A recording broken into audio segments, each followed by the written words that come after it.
ഇതിപ്പം ഞാൻ ഒരു കാര്യം പറയാൻ വേണ്ടിയാട്ടോ വന്നത്. എൻ്റെ ദൈവമേ, എന്തിനാണ് ആ രേണുസുധീനെ എല്ലാവരും കൂടി ഇങ്ങനെ കളിയാക്കുകയും പറയുകയും ചെയ്യുന്നത്? അത് ജീവിച്ചോട്ടെ, അതിന് ജീവിക്കണ്ടേ? ഈ ഒരു വിധവയായ എനിക്കാണ് ഒരു വിധവയുടെ വിഷമം മനസ്സിലാവുള്ളൂ. ഞാൻ നന്നായിട്ട് കഷ്ടപ്പാട്, ഒരു മോനെ പോറ്റാൻ വേണ്ടി ഒത്തിരി ഞാൻ കഷ്ടപ്പെട്ടു കേട്ടോ. ഇപ്പോഴും കഷ്ടപ്പെട്ടുകൊണ്ടിരിക്കുക. അപ്പോൾ ഒരു വീടില്ലാണ്ട് വാടകയ്ക്കൊക്കെ താമസിക്കുമ്പോൾ എന്തൊരു വിഷമാണെന്നറിയാമോ? എന്തിനു വേണ്ടി ഇവരൊക്കെ എങ്ങനെയെങ്കിലും ജീവിച്ചോട്ടെ, ആർക്കെങ്കിലും സഹായിക്കാൻ പറ്റുമോ? ഏതവളാണേലും പെൺകുട്ടികൾ എന്നെ ഇവൾക്കൊക്കെ പെൺകുട്ടികളാണ് ഏറ്റവും കൂടുതൽ എന്നെ കുറ്റം പറയുന്നത്.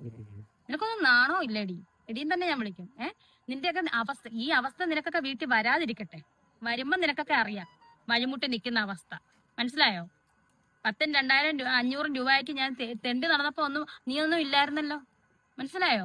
എന്റെ കുഞ്ഞുങ്ങൾക്ക് വേണ്ടിയിട്ട് എന്റെ 2 മക്കളെ നോക്കാനും വീട്ടുകാരെ നോക്കാനും കറണ്ട് ചാർജ് അടയ്ക്കാനും വാടക എടുക്കാനും കൊടുക്കാനും ഒക്കെ ഞാൻ തെണ്ടി നടന്നിട്ടുണ്ട്. അറിയാവോ? ഒരുപാട് പേര് സഹായിച്ചിട്ടുണ്ട്, ഇല്ലെന്നല്ല. രേണു പറയുന്നവരൊക്കെ പറയട്ടെ, ഇതിന് പ്രതികരിക്കാതിരുന്നാൽ മതി. ആരെന്ത് വേണമെങ്കിലും പറഞ്ഞോട്ടെ.